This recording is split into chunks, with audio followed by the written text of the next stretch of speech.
So I'm going to start this part in the Velvet Room, because we haven't been here for a little while, and we can make quite a few new personas here. We have Shiki Orgy.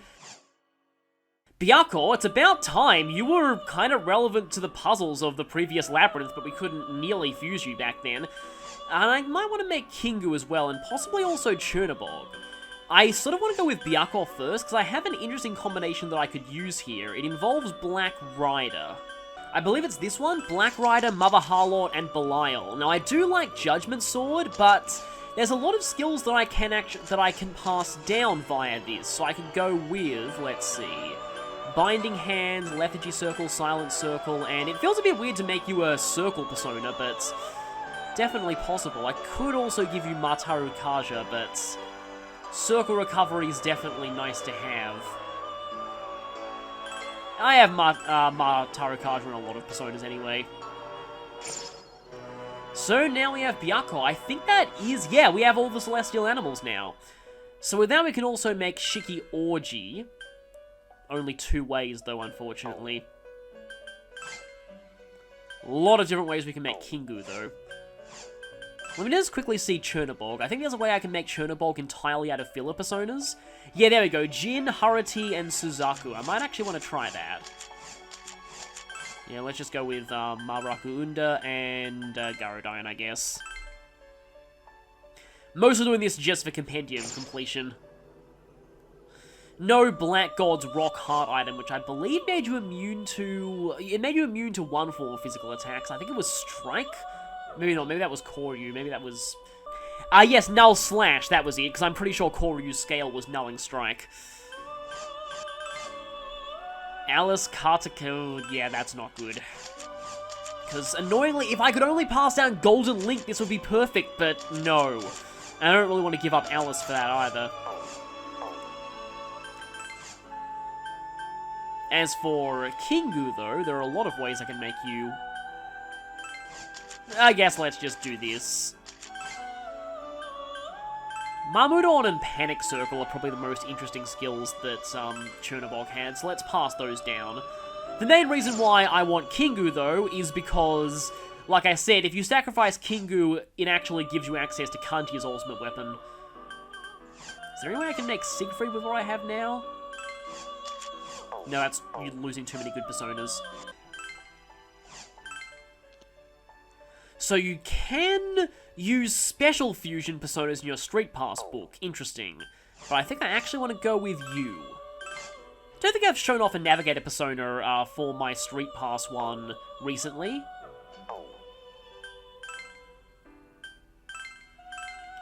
So here's a QR code for this Sraosha. While we're on the subject of Street Pass books though, I guess I can show something. If you check on page 2, you might notice something. Zen is displayed here as a solo party member. If you Street Pass someone who has got up to this point in the game, you will spoil for yourself that Ray leaves you at some points. So that is a bit annoying that they let that slip through when they actually tried to avoid interface spoilers with the Anapedia, but oh well. For now, I'm going to go ahead and accept this next side quest from Elizabeth, which is actually the last of the Investigate requests. And that's significant because doing all the Investigate requests is a prerequisite to unlocking one of the post-game side quests. It seems as though... So, we have another Gold Shadow to fight here. Please, look forward to it. In our quest to become the god of fashionistas, although I'm pretty sure Kanji already holds that title. Or Bebe from Persona 3. It'd be kind of funny if those two met. But anyway, I have a few items that I can turn over to Theodore, including that Repulse alloy. Pretty sure this just gives you Repulse Bell. Which can be very good if you don't want random encounters, but at this point, I kind of want as much experience as I can get. Yep, there's the Repulse Bell. If I'm remembering correctly, it's pretty expensive too. You can also buy Soma Tears now, 200 HP and 50 SP. Not bad for boss fights. And also Balm of Life for a full HP restore. Revival Beads plus Healing Hand, though, restores 75% of max HP anyway, so... And for much cheaper, I kind of prefer just going with them. Yeah, wow, that's expensive. That is the most expensive repel type item I've ever seen in an RPG.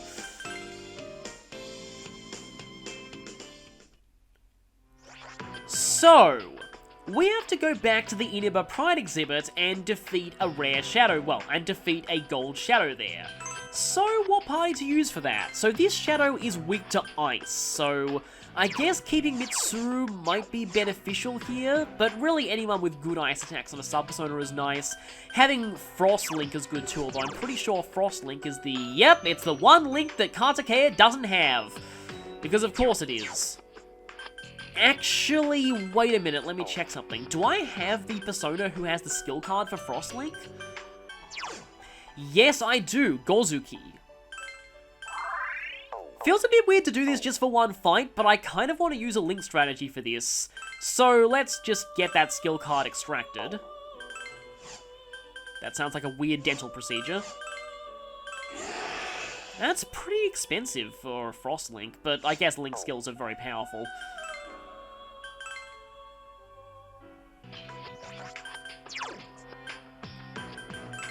Okay, so here's the party I've gone with and the equipment setup.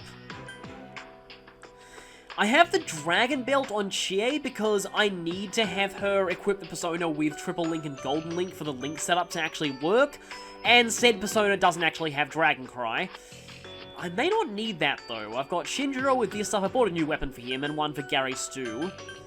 Yukari has the Enduring Wing, and Mitsuru has the exact same equipment she previously had. On to personas.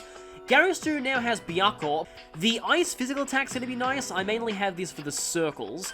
Chie has the Link persona. Shinjiro has the other physical-based persona. Yukari has Alice, and Mitsuru has Black Frost. Now, Curse can be somewhat useful in this fight, but it's a bit of a double-edged sword because in order for Curse to be doing good damage to the enemy needs to be doing good damage to you. And Fuka has Sarosha. I was going to use Daisojo instead, but I decided to go with that because I want Orb of Haste, because I really don't want to be missing Link hits all the time.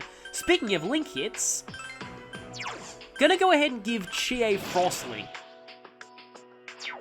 This enemy thankfully does not use any fire-based skills, so her elemental affinities are fine for this fight, and I just kind of wanted to give her a shot at doing this strategy to a boss for once. I've already used it with Kanji and Igus often. So, let's head back into the depths of the Inaba Pride exhibits. Now, I'm kind of nervous for this fight because even though the enemy is only level 65, which is not that high in comparison to us, well, in comparison to the protagonist. Hold on, please!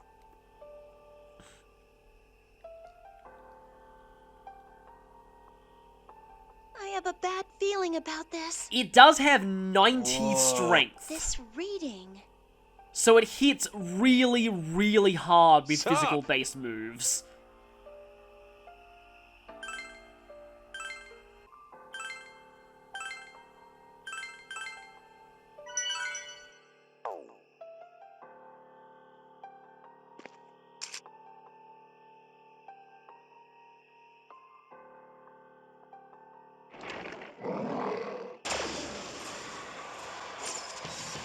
Huh?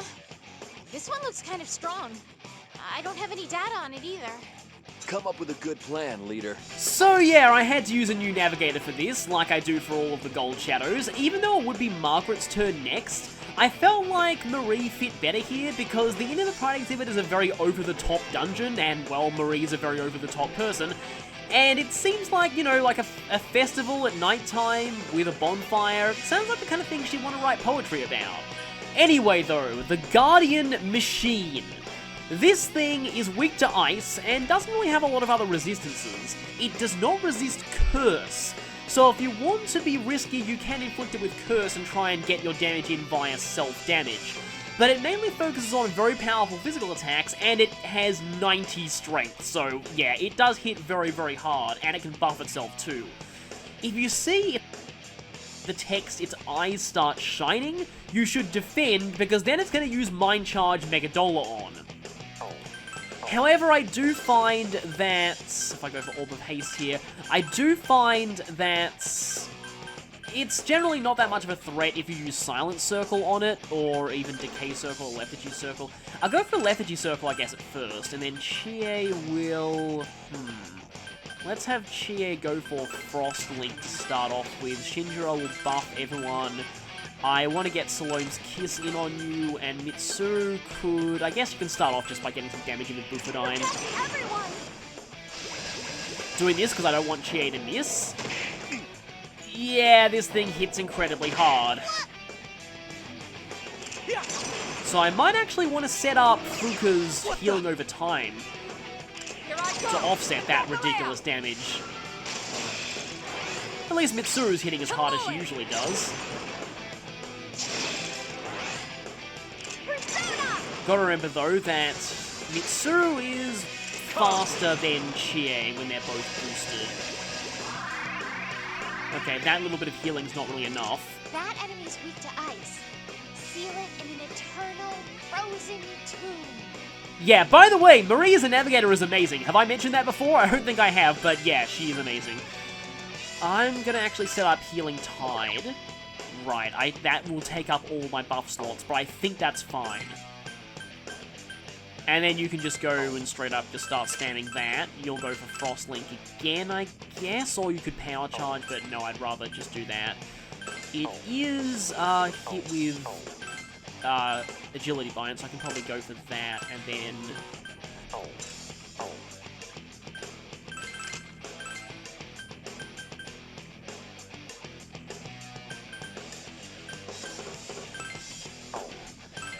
I should probably start going for Mind Charge to Icy Paradises with Mitsuru later on. This is my power.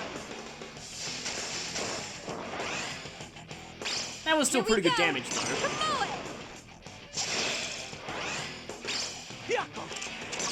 And an Ice Slash attack. Not often you see that coming from Yarisu. He's more generally uses fire ones. And I had Yukara use a basic attack because I wanted to get the Frost Link in. Come. And this should hit decently hard. Not nearly as hard as Myriad Arrows usually does. That hit through Agility Bind, that's unfortunate. It's useless. I was kind of hoping that would miss. Good. What the? We're doing good enough. And all out attack time. So yeah, not really all that much to say here about this fight. It's just keep hitting with ice attacks, don't die. Pretty simple. And of course it lost Agility Bind. At least it's still magic bound. Lethargy Circle is still up, but I get another shot at... you know what, I guess I'll do that. Then I think I'll actually have Chie go for Dragon Cry. That might actually work better in the long run. And Shinjiro could actually just try out Star Drop. Yukari's mainly here to be a healer and just use Salome's Kiss whenever she needs to. Yeah. Anyway, I'd like to see how much a Mind Charged Icy Paradise does, but... You know what, let's actually try that. This doesn't mean I won't be getting much damage in this turn, because I'm mostly using buffs and things like that. Which might mean it wasn't the greatest turn to actually try using Star Drop on, but oh well. Okay, Chie has overwritten one of her buffs with Dragon Cry, I need to bear that in mind. Charge Shot. Yeah. That is a pain. What the? Unfortunately, didn't get the Agility Bind in on that, which is not good because when this thing can hit you, it hits extremely hard, as you can probably tell. Okay, Chie...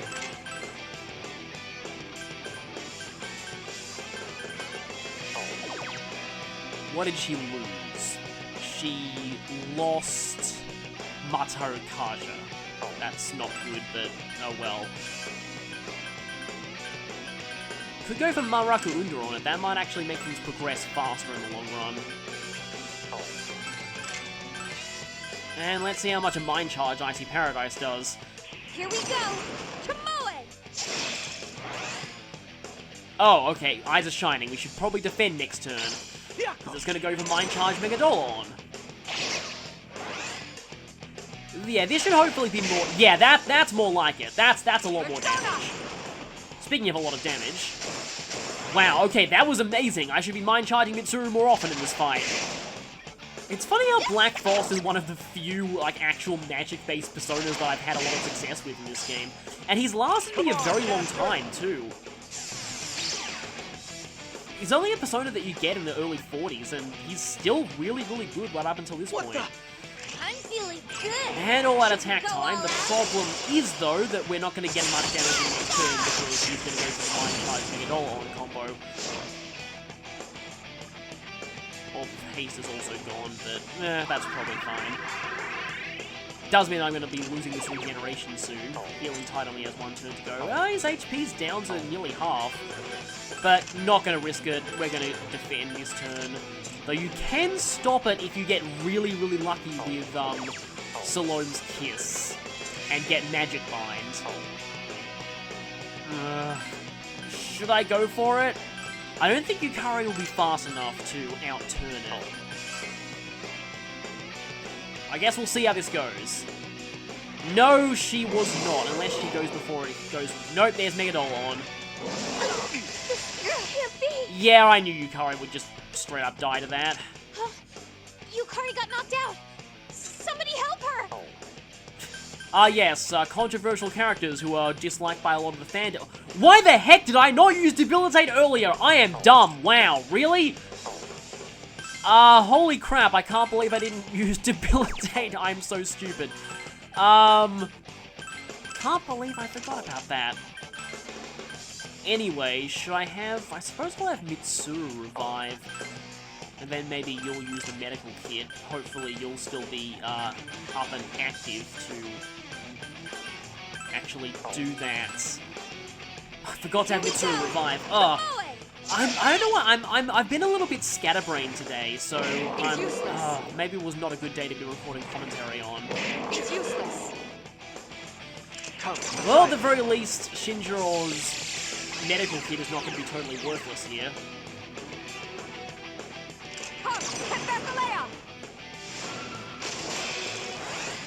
Pull it together.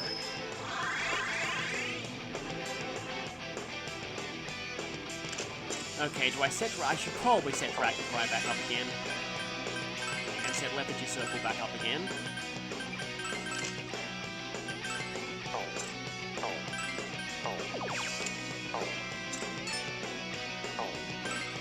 Guess I can show Maraku into stacking with Debilitate. Yeah, I'll revive Yukari. Probably should. Even though she hasn't really been contributing to this fight all that much.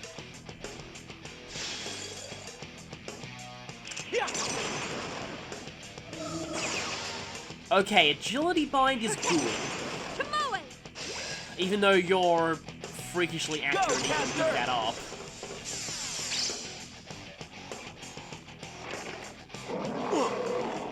I say that and he misses everything. Good. I just thought of something that I could talk about here. So, does have a lot of... Some people say that some of this game's kind of gameplay... It does have some gameplay flaws that are not present in the main Persona series, like physical attacks being incredibly overpowered, and certain things with buffs all stacking, like Shura Tensei in particular is just kind of ridiculous. And just those general kinds of things. And I feel like a lot of that actually comes from this game. The entry and Odyssey mechanics maybe not entirely meshing with the Persona mechanics.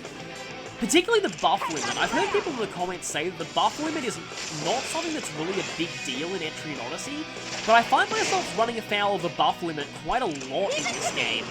And it's probably because that in Persona and in Shin Megami Tensei as well, particularly Shin Megami Tensei, those games are all about stacking lots and lots of buffs. You usually like to stack buffs on your party and stack debuffs on the enemy. Dodged. Persona's not even a game where, not even a Shin Megami Tensei game where There's you only can one use enemy multiple left. layers of buffs and debuffs on the same thing. Perhaps I should use my persona sparingly. Each enemy can only have one of the same buff or debuff on it, and even then it still is a game where buffs and debuffs really matter and you want to be using a lot of them. So this game having a buff limit definitely holds you back in that regard. And yeah, the buff limit is something carried over from Etrian Odyssey, and apparently Etrian Odyssey, you don't really stack buffs as often, so the buff limit isn't much of a big deal. Similarly, I don't know, like things like Shura Tensei, I think there is kind of an equivalent skill in Etrian Odyssey, and I think that might be why it's kind of so overpowered here. Really, they should have made Shura Tensei take up a buff slot. I really don't know why it doesn't. I think that was a really bad decision on their part to have it not take up a buff slot. And in particular to have it stacked with All Gear mode as well. I do like how All Gear mode is a lot better than it is in the main games though. How low is it? Could we potentially get a finish bonus here if we get the all-out attack? It'd be really cool to get a finish bonus on this thing. There are a lot of Etrian Odyssey mechanics that I do feel like are actually quite a good fit for the series. In particular, FOEs. I actually love the concept of FOEs. I think they're a really good idea, and I don't even need to debilitate, do I? Too much on my persona. I can just go ahead and straight up spam attacks. It should be dead pretty soon. And when you think about it as well, the Reaper in Persona 3 is kind of a precursor to the FOEs in Etrian Odyssey, or at the very least it works in a very similar way. Persona 3 did actually come out before the first Etrian Odyssey game. Persona 3 was 2006, and the first Etrian Odyssey came out in January 2007. So some people think that the Reaper may have inspired Etrian Odyssey's FOEs, but then again, you can't... Masakado? Really? Okay then. I believe if I sacrifice you, I get a material for Junpei's ultimate weapon. Guess my persona's a bit stronger. I don't want that. But yeah, because of different development time with games though, you can't really say that one of them inspired the other. Etrian Odyssey may have been in development longer than Persona 3 was. And Persona 3's development and Etrian Odyssey's development, their teams might not have crossed over very much, so it's entirely possible that they could have come up with that idea independently of each other. And really, when you think about it, the FOEs in Etrian Odyssey are more just part of a typical RPG trope called Beefgate. Basically, super strong enemies that you're not expected to defeat at the point in the game where you first encounter them. And they're designed to either, they're designed to give you kind of like a glimpse of where you might be able to go and what you might be able to defeat once you're stronger. And also as a way of making it so that you can technically explore wherever you want, but if you explore where the game doesn't want you to, the game will kill you. There are a lot of video games that many people think are non-linear that actually are extremely linear. The game is just a bit less obvious about leading you where it needs to go. Early RPGs were a prime example of the whole Beefgate thing.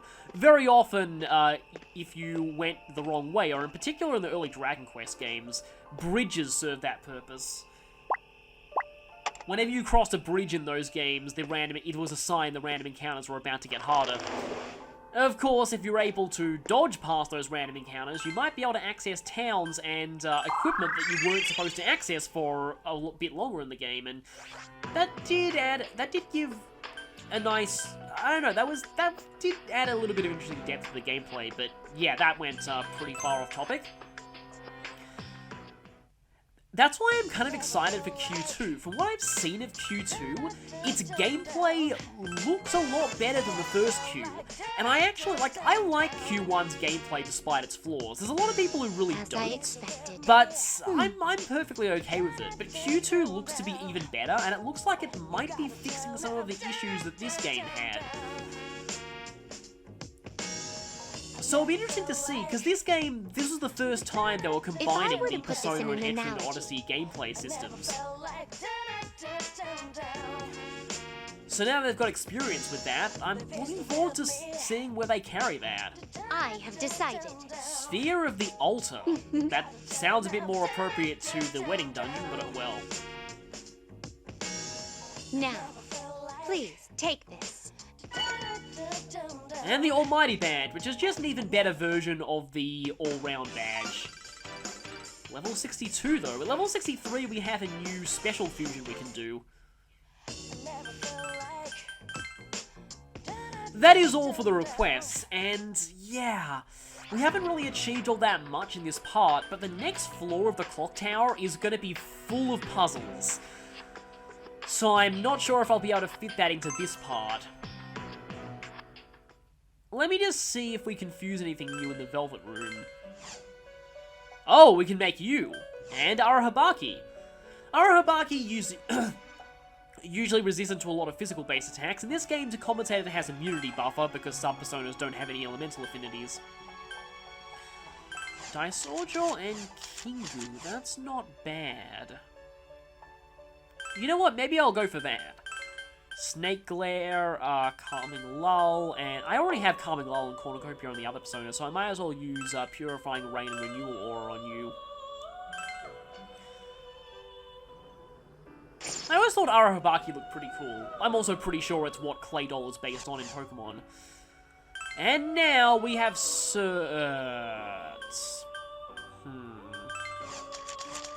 Yeah, it looks like very few things can inherit Golden Link.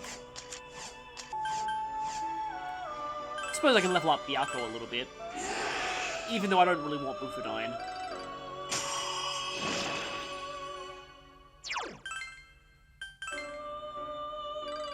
Ice Boost could be useful, though. And yes, I thought Masakado had an item that I believe is required to make Junpei's ultimate weapon, because you need to use Weapon Fusion with Masakado to make Junpei's ultimate weapon in Persona 3. Also, the Machine Golem can make some new things for us.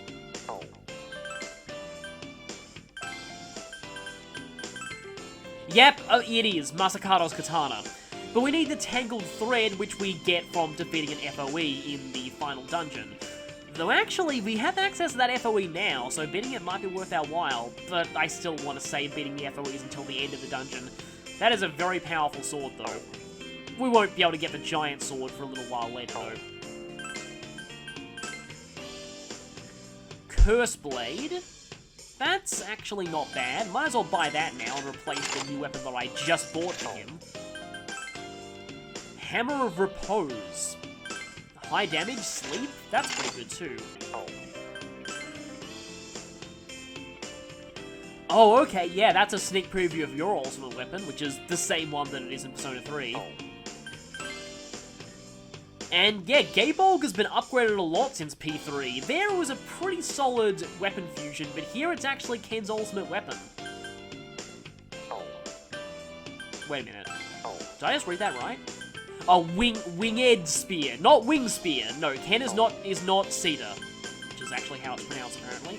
Morph Fan. This drops your intelligence to 1. Critical roll jokes.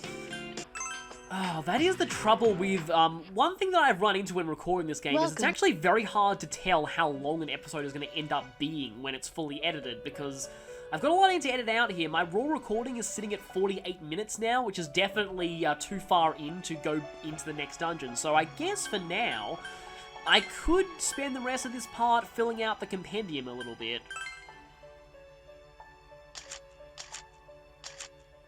Let's go to all personas. Okay, let's see. We're missing... Oh, your DLC.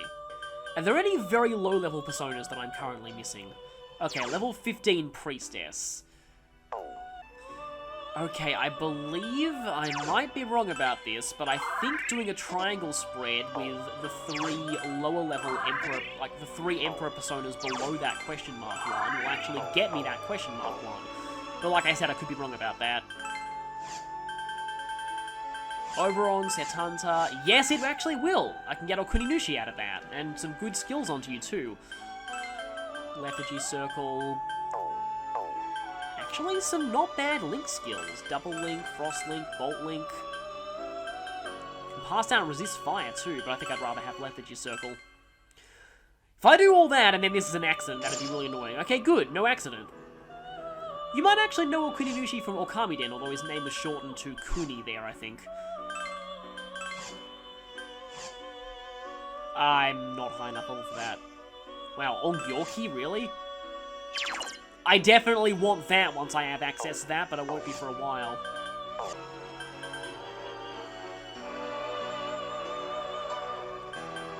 I I think fusing these two will result in the lower ones. That'll fill out High Pixie. So I definitely know that that's High Pixie. At the end of the game, I will end up doing like a full Compendium maxing episode, but this will take some of the pressure off of me for then. Wow, a lot of good navigator skills. I guess I can go with Snake Glare and Cornucopia.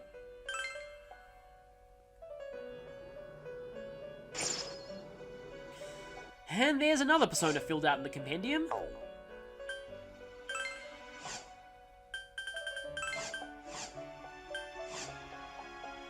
Oh, okay, I like Arahabaki. The immunity buff is a really good skill. However, this will give me a new persona that I didn't actually have before. Don't want to give up Sraosha. Or Kartikeya. But we could get Hanuman.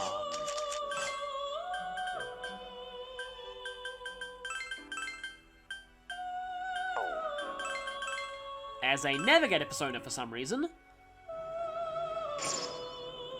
Well, that's, yeah, more of the Compendium filled out. Gonna need to leave enough money to heal, obviously, but...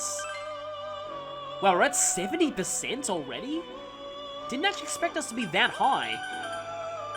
Okay, I've got a blank space, and oh, that one's Dis, obviously. So either I use you two, or obviously I'll use the 3 lower ones. If I have room, that is. But I can always sacrifice if I don't have room.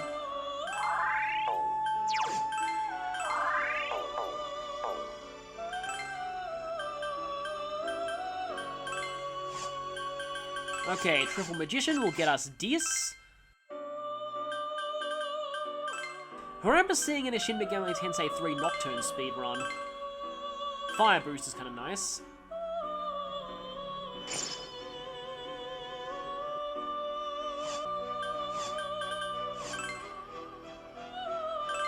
Get Mort out of Kartikeya and Dis, but I don't think that's really worth it at this point. Okay, I'm missing a couple of Justice Personas. And that means I can't use the triple method to get you. I'm missing a level 40 Hermit as well. You know, now that I've fully resolved to making this a Compendium episode, I can go and grind some things in power spots to get more money, so I'll be right back. While I'm here...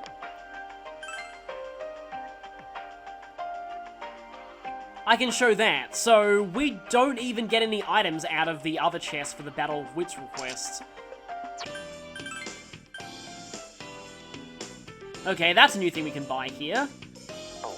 Even though it greatly reduces it, it's still a chance of instant death. I prefer complete immunity. Okay, I'm back with a lot more money, so now that I am... I can probably afford to do one of these fusions. Either Cert or...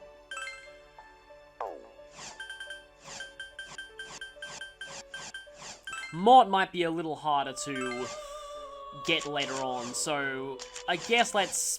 Finally I can pass down Triple Link to some... So I guess let's get Mort. Triple Link. If you really were, the Mort of Legend, you'd get Infinite Link naturally, because you can give yourself infinite turns in SMT3 Nocturne. Though, from the speedrun of that I watched, which I keep referring to... If you just spam Sukukaja in that fight, it's actually really easy, because Megadolon can still miss, and it misses quite frequently if you've spammed, Sukukaja to the maximum. That's actually not bad. That's really not bad. I can pass down everything except Absorb Ice. I hate to get rid of Byakko so quickly, but... Cert is probably even better. Yeah, Ragnarok also suffers from the same problem Thunder Rain does, in that Cert is primarily a physical-based persona in this game, so it's really not that worth it. It also costs a stupidly high amount of SP, but I guess I can get Ice Slash attack, and I guess I can pass down my circles. I can get Triple Link too, but... Actually, that's not bad if I want to keep passing Triple Link down, although later in the game I will want Quadruple Link, so... but being able to pass Triple Link on and on to other personas is really, really tempting. But I also like having two elemental physical attacks in the same persona. Ugh.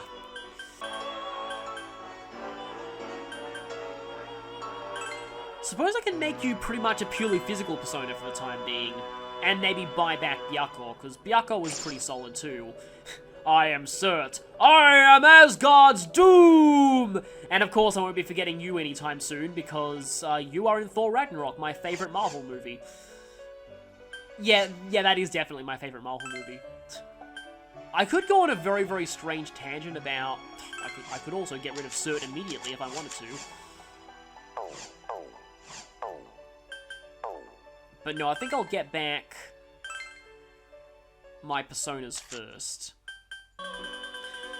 So yeah, what I was saying was, a lot of people seem to really, really like Captain America the Winter Soldier, and to me it's like, it's good, don't get me wrong, but I don't really see what all the fuss is about, like with people saying it's the best Marvel film, because to me, Thor Ragnarok is just, it's really hard to beat that. That one's probably my favourite of all of them. Okay, I'm lacking Valkyrie. Well, this is going to be a very, very expensive way to fuse your Bereth, I believe?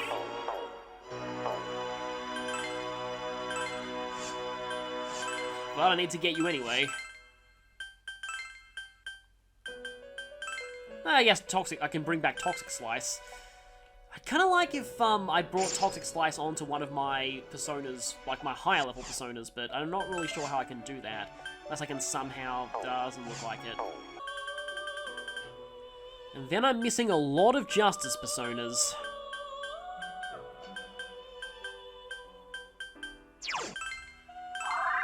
This is also incredibly expensive.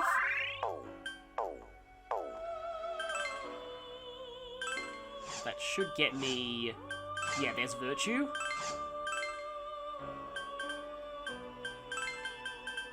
Tentarafu and Pure Reach and Mamudo, I suppose.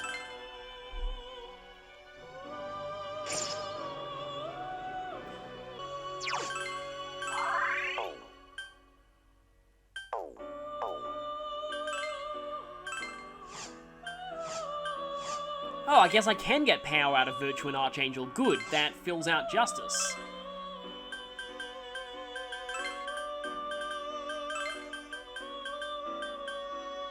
Seems like you can't inherit Mamudo, though.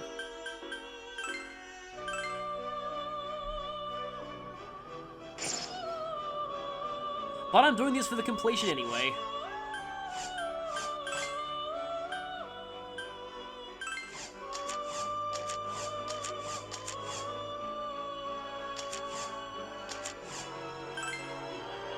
Actually, with this combo, I would need to grind a lot of money to get some of my personas back. Namely Cert and Oyamatsumi. But...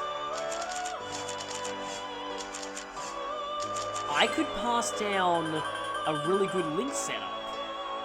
Triple Link, Bolt Link and Frost Link. And Dragon Cry might not be a bad idea either.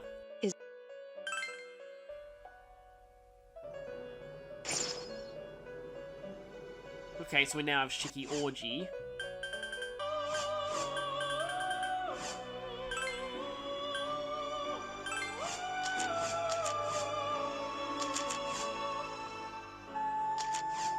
I might as well fuse this persona as well. I'm gonna grind money off screen to get all of my good personas back.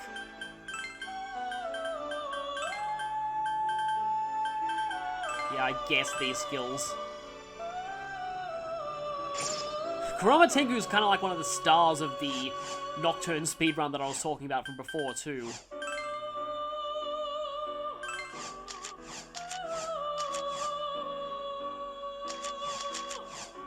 Okay, we could get more filling out of the Compendium by giving up Byakko.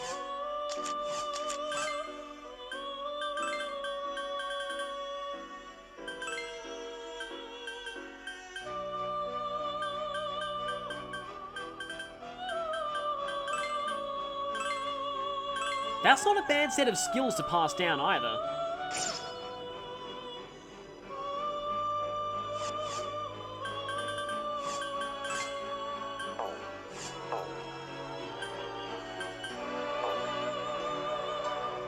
And with that done, we should have, yeah, this should be 75%. And so we get the Velvet Pass, so we get an even bigger discount on the Compendium. Yes, one day we will 100% the Compendium in this game.